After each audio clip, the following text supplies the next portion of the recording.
PUC नंतर काय करायचं हा यक्ष प्रश्न प्रत्येक विद्यार्थ्याला पडतो.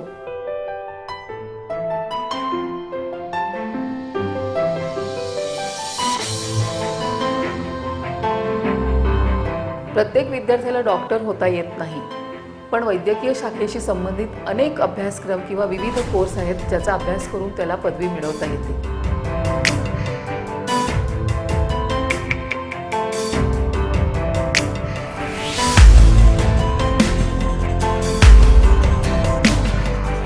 आम्ही 2007 साली अलाइड कोर्सेस म्हणून आम्ही सुरू केले.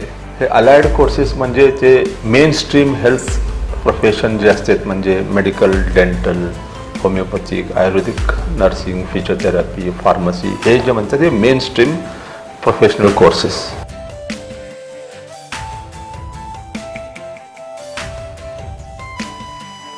Latest in our university, we have totally 18 bachelor courses and 19 master courses.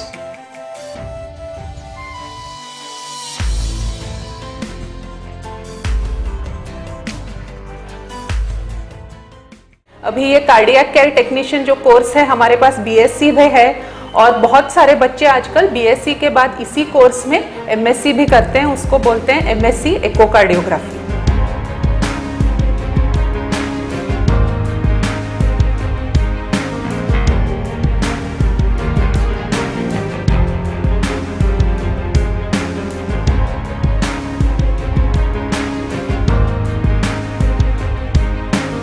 हमारे डिजिटल लाइब्रेरी भी है, और एंटायर हमारा जो पूरा ये कैंपस है वाईफाई एनेबल्ड है.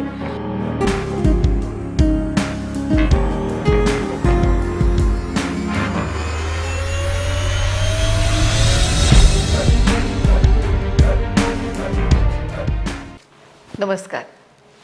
KLE विद्यापीठ केवळ बेळगावच नव्हे आणि भारतात नव्हे तर जागतिक स्तरावर मान्यता पावलेलं एक विद्यापीठ आहे. PUC नंतर काय करायचं हा यक्ष प्रश्न प्रत्येक विद्यार्थ्याला पडतो. प्रत्येक विद्यार्थ्याला डॉक्टर होता येत नाही, पण वैद्यकीय शाखेशी संबंधित अनेक अभ्यासक्रम किंवा विविध कोर्स आहेत ज्याचा अभ्यास करून त्याला पदवी मिळवता येते. याच कोर्सबद्दल आपण जाणून घेणार आहोत काहेर विद्यापीठाचे कुलसचिव डॉक्टर VA कोठीवाले. नमस्कार सर. नमस्कार. आपल्या विद्यापीठात जे कोर्स आहेत ते कधी सुरू झाले, आज किती विद्यार्थी त्याचा अभ्यास करतायत आणि एकूण या कोर्सबद्दल आपण जरा मला सांगा. आमचं विद्यापीठ 2006 साली सुरू झालं आणि त्याच्यानंतर आम्ही 2007 साली अलाइड कोर्सेस म्हणून आम्ही सुरू केले. हे अलाइड कोर्सेस म्हणजे ते तुम्ही म्हटल्यासारखं मेन स्ट्रीम हेल्थ प्रोफेशन जे असतात, म्हणजे medical, dental, homeopathic, ayurvedic, nursing, physiotherapy, pharmacy, हे जे म्हणतात ते मेन स्ट्रीम प्रोफेशनल कोर्सेस.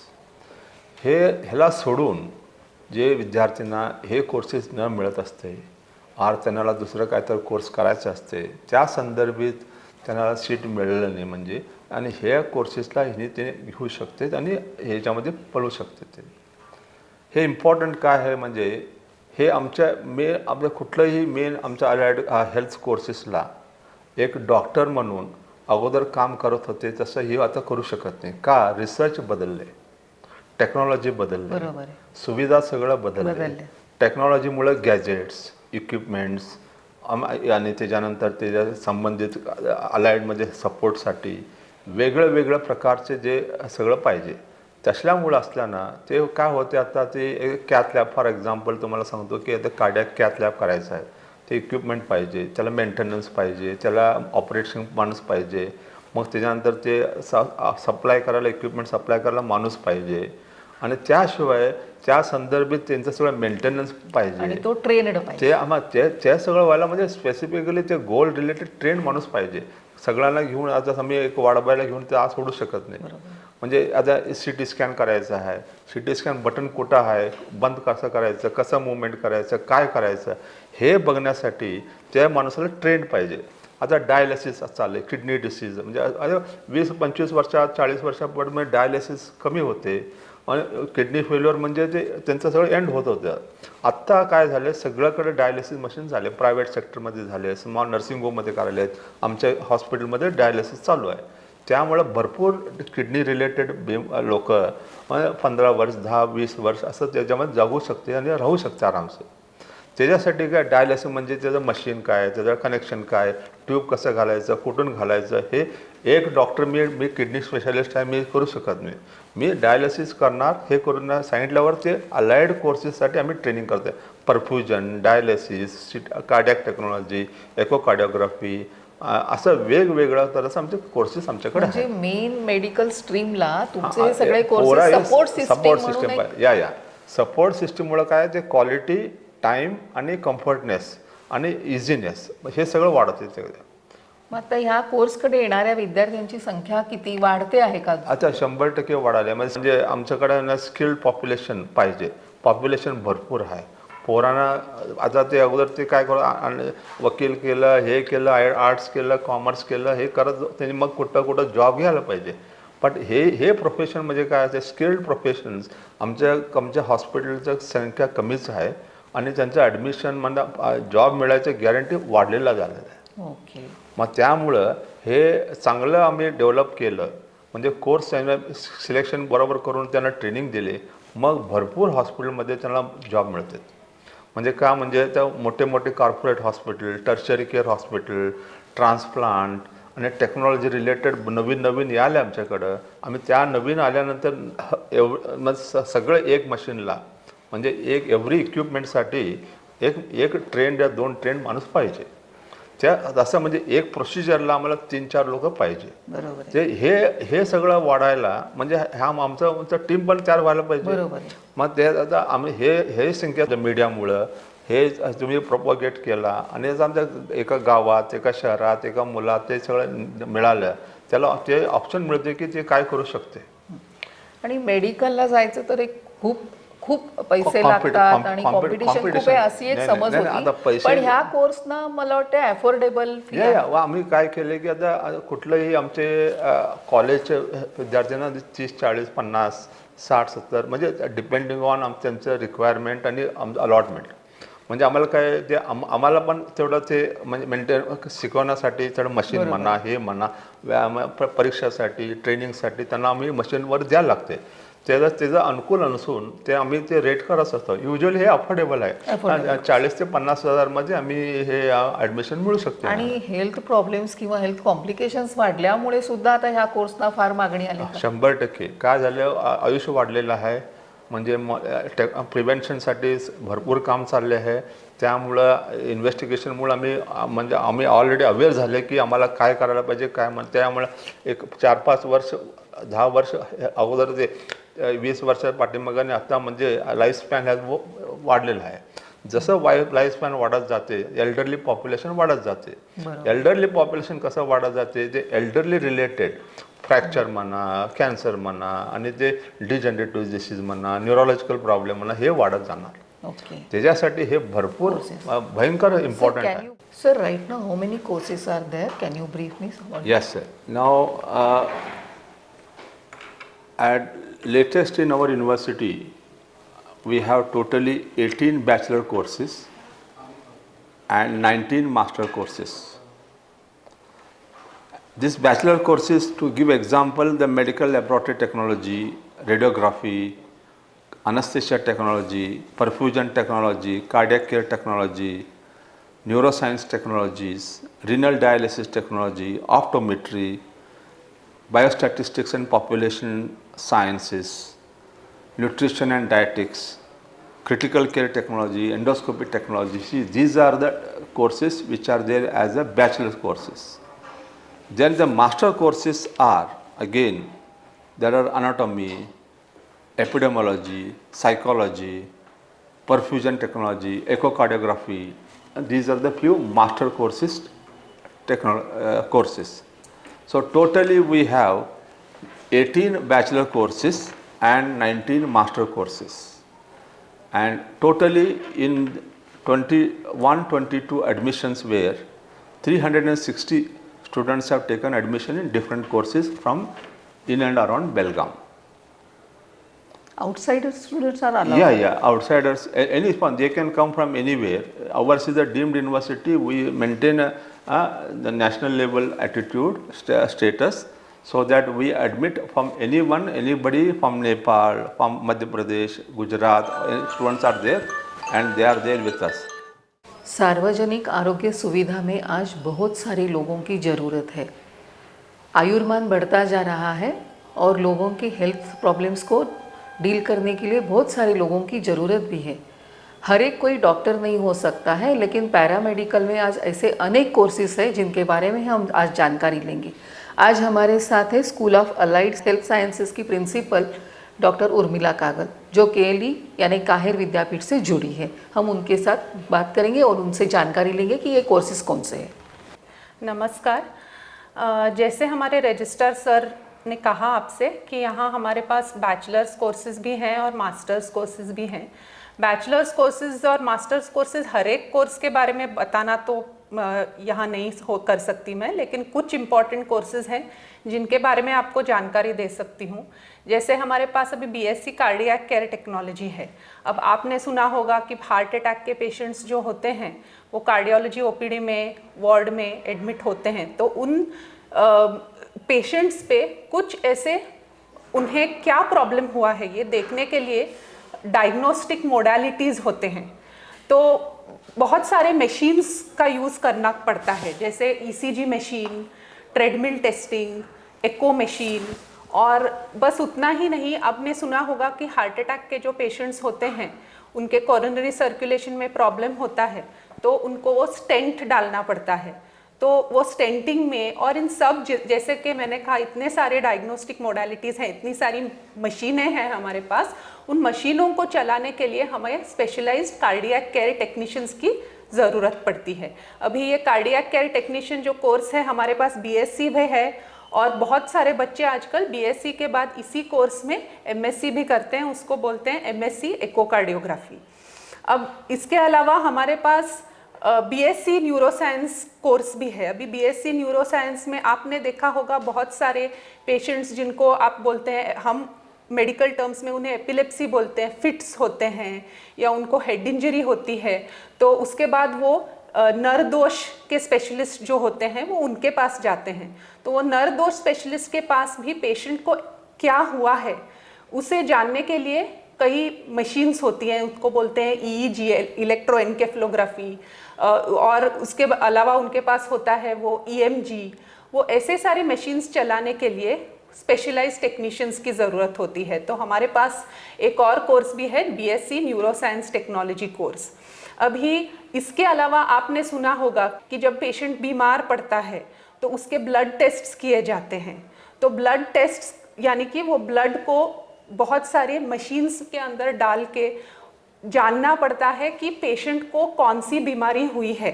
तो हमारे यहाँ केएलई में भी और बाहर बहुत सारे हॉस्पिटल्स आपने देखे होंगे कि बहुत हाईटेक लैब्स हैं आजकल, बायोकेमिस्ट्री, माइक्रोबायोलॉजी, पैथोलॉजी। तो उन सारे लैब्स में आपने देखा होगा कि डॉक्टर्स के अलावा टेक्नीशियंस भी होते हैं, तो वो मशीन्स चलाने के लिए। तो ये याद रखते हुए हमने मेडिकल लेबोरेटरी टेक्नोलॉजी कोर्स भी हम चलाते हैं, और उसके बाद वो बच्चे MSc in biochemistry, MSc microbiology भी कर सकते हैं, मास्टर्स भी परस्यू कर सकते हैं। इसके अलावा एक और इम्पॉर्टेंट कोर्स है हमारे पास बीएससी रेडियोग्राफी। जैसे हमारे रजिस्ट्रार सर ने कहा, सीटी स्कैन, एमआरआई, अल्ट्रासाउंड, ये सब चलाने के लिए हमारे पास टेक्नीशियंस की ज़रूरत होती है, क्योंकि सीटी स्कैन हो, एमआरआई हो, शरीर में प्रॉब्लम कहाँ हुआ है ये डॉक्टर एक डायग्नोसिस करते हैं कि शायद यहाँ प्रॉब्लम हुआ है, तो वो वहाँ एग्जैक्टली वो सीटी और एमआरआई शरीर के उस भाग पे वो फोकस करके उसके हम बोलते हैं सेक्शंस लेने पड़ते हैं। वो सब कोई साधारण बात नहीं है, उसे करने के लिए हमें टेक्नीशियंस की ज़रूरत पड़ती है। तो इसलिए हमारे पास ये कोर्स है, उसको हम बोलते हैं एमएससी रेडियोग्राफी कोर्स। ये परफ्यूजन टेक्नोलॉजी क्या? परफ्यूजन टेक्नोलॉजी एक कोर्स है, आपने सुना होगा जो पेशेंट्स को उनके कोरोनरी सर्कुलेशन में प्रॉब्लम होता है, उनको हार्ट अटैक होता है, तो कुछ पेशेंट्स को आपने सुना होगा हम बाईपास सर्जरी करते हैं। बाईपास सर्जरी जब करते हैं तो हार्ट पे जब सर्जरी होती है तो हार्ट का काम करने के लिए एक हार्ट लंग मशीन होता है। तो हार्ट लंग मशीन का काम बहुत इंपॉर्टेंट होता है। अभी कार्डियक सर्जन जो होते हैं वो हार्ट पे सर्जरी करते समय उस हार्ट लंग मशीन को चलाने के लिए हमें इन स्पेशलाइज्ड टेक्नीशियंस की ज़रूरत होती है, जिसे हम बोलते हैं परफ्यूजनिस्ट। तो हमारे पास बीएससी परफ्यूजन टेक्नोलॉजी भी है और कुछ बच्चे बीएससी के बाद एमएससी भी करते हैं। और एक और हमारे पास बहुत इंपॉर्टेंट कोर्स है, वो बीएससी ऑप्टोमेट्री कोर्स है।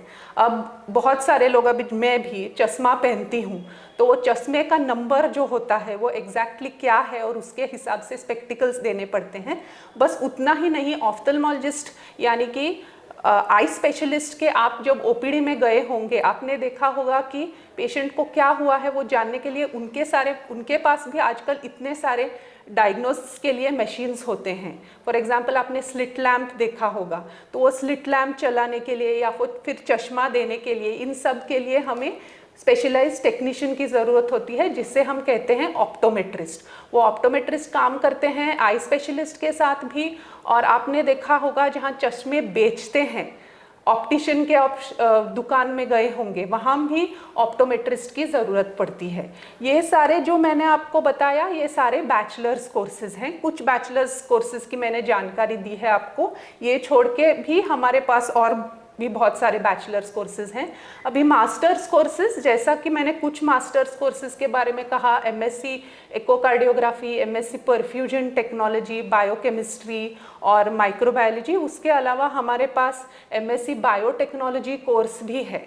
तो बायोटेक्नोलॉजी आपने देखा होगा कि इतने सारे एडवांसेस हो रहे हैं बायोटेक्नोलॉजी में। उसके लिए स्पेशलाइज्ड लैब्स होते हैं, उनमें सब कॉम्प्लिकेटेड मशीन्स होते हैं। और आपने सुना होगा कि आजकल बहुत रिसर्च हो रहा है, जेनेटिक लेवल रिसर्च और high level research, cell culture research, ये सब जो करते हैं वो बायोटेक्नोलॉजी के लोग करते हैं। तो हमारे पास एमएससी बायोटेक्नोलॉजी कोर्स है। एक और कोर्स जिसके लिए बहुत डिमांड है वो है master of public health course. आपने देखा होगा कि ये हमारे इंडिया में बहुत सारे ये जो हम बोलते हैं विलेजेस में जो रहते हैं लोग, जो विलेजेस में रहते हैं, खेती बाड़ी करने वाले लोग होते हैं, तो उनके लिए हमें उनको बताना पड़ता है कि सरकार ने उनके लिए क्या क्या किया है। और डिसीज़ेस जैसे हम बोलते हैं कि मलेरिया, डेंगू, ये डिसीज़ेस ना हो, ये बीमारियां ना हो, तो ये बीमारियां अगर ना हो तो क्या क्या करना चाहिए, सरकार ने अभी क्या क्या किया है लोगों के लिए ताकि उनकी तबीयत ज़्यादा अच्छी हो। अभी जैसे आपने सुना होगा immunisation programme, pulse polio programme, जहाँ बच्चों को टीका लगाते हैं, पोलियो का टीका लगाते हैं, मीज़ल्स, बीसीजी, ये सब जानकारी देने के लिए हमारे रूरल एरिया में जाके इस सब का प्रचार करने के लिए हमारे पास ये पब्लिक हेल्थ एक्सपर्ट्स होते हैं। तो ये हम याद रखते हुए हमने ये मास्टर ऑफ पब्लिक हेल्थ ये कोर्स भी हम चलाते हैं। ऑर्गन ट्रांसप्लांट के लिए भी कुछ यहाँ कोर्सेज हैं? नहीं मैडम, अभी फ़िलहाल तो हमारे पास ऑर्गन ट्रांसप्लांट ऐसा कोई कोर्स नहीं है हमारे पास। ऑर्गन ट्रांसप्लांट यानी कि कॉर्नियल ट्रांसप्लांट करते हैं हमारे ऑफ्थल्मोलॉजी ओपीडी में, रीनल ट्रांसप्लांट, कार्डियक ट्रांसप्लांट, ये सब हॉस्पिटल में चल रहा है, लेकिन उसके लिए हमने फ़िलहाल तो कोई स्पेशलाइज्ड कोर्स अभी शुरू नहीं किया। आपने केली हॉस्पिटल का नाम तो सुना होगा, बहुत बड़ा हॉस्पिटल है, यहाँ 2400 बेड्स हैं, मल्टी स्पेशलिटी हॉस्पिटल है और बहुत सारी सुविधाएं हैं पेशेंट को उपलब्ध। यहाँ बहुत सारी सुविधाएं हैं, जैसे हम बोलते हैं स्टेट ऑफ द आर्ट सब मशीन्स हैं हमारे पास। और इन बच्चों को जो बीएससी एमएससी कर रहे हैं, इन बच्चों को ट्रेनिंग दी जाती है हमारे इस केली हॉस्पिटल में। और जैसा कि मैंने कहा पब्लिक हेल्थ, वहाँ उन बच्चों को ट्रेनिंग देने के लिए हम उनको primary health centre, community health centre भेजते हैं ट्रेनिंग के लिए। और उसके अलावा इन बच्चों को रहने के लिए हमने हॉस्टल फैसिलिटी दी है, अलग बॉयज़ हॉस्टल, अलग गर्ल्स हॉस्टल, हर हॉस्टल में मेस फैसिलिटी दी जाती है, कॉमन रीडिंग रूम है। और उसके अलावा हमारी एक बहुत बड़ी लाइब्रेरी है 4500 स्क्वायर मीटर्स की, उसको हम बोलते हैं डॉक्टर एस.जी. देसाई लाइब्रेरी। वहाँ बच्चे बुक्स जो हैं वहाँ पढ़ सकते हैं, या फिर उसको रेफरेंस सेक्शन बोलते हैं, या उनके खुद को के बुक्स वो लेके जाके वहाँ पढ़ सकते हैं रीडिंग रूम में। और वहाँ डिजिटल लाइब्रेरी भी है, तो हमारे डिजिटल लाइब्रेरी भी है, और एंटायर हमारा जो पूरा ये कैंपस है वाईफाई एनेबल्ड है, तो वो नेट कहीं भी यूज़ कर सकते हैं, अपने फ़ोन पे, अपने लैपटॉप पे, और बच्चे डिजिटल लाइब्रेरी फैसिलिटी भी यूज़ कर सकते हैं। उसके अलावा हमारी बहुत सारी दूसरी भी फैसिलिटीज़ है बच्चों के लिए। आपने सुना होगा हमारे पास ओलंपिक साइज्ड स्विमिंग पूल है, और जिमखाना है, वहाँ बैडमिंटन, टेबल टेनिस, ऐसे सब। और उसके अलावा भी बहुत सारी एक्स्ट्रा करिकुलर एक्टिविटीज़ में स्टूडेंट्स को पार्टिसिपेट करने के लिए हम बहुत सारा प्रोत्साहन देते हैं उनके लिए। लिटरेरी एक्टिविटीज़ होते हैं, यानी कि लिखना, कविता, उन लोग कुछ बच्चों को लिखना अच्छा लगता है। हमारे डांस यानी कि नृत्य, सिंगिंग, गाना, ऐसे बहुत स्पोर्ट्स कॉम्पिटिशन्स, बहुत सारे इंटर कॉलेज कॉम्पिटिशन्स होते हैं जहाँ इन बच्चों को पार्टिसिपेट करने के लिए हम पूरा प्रोत्साहन देते हैं।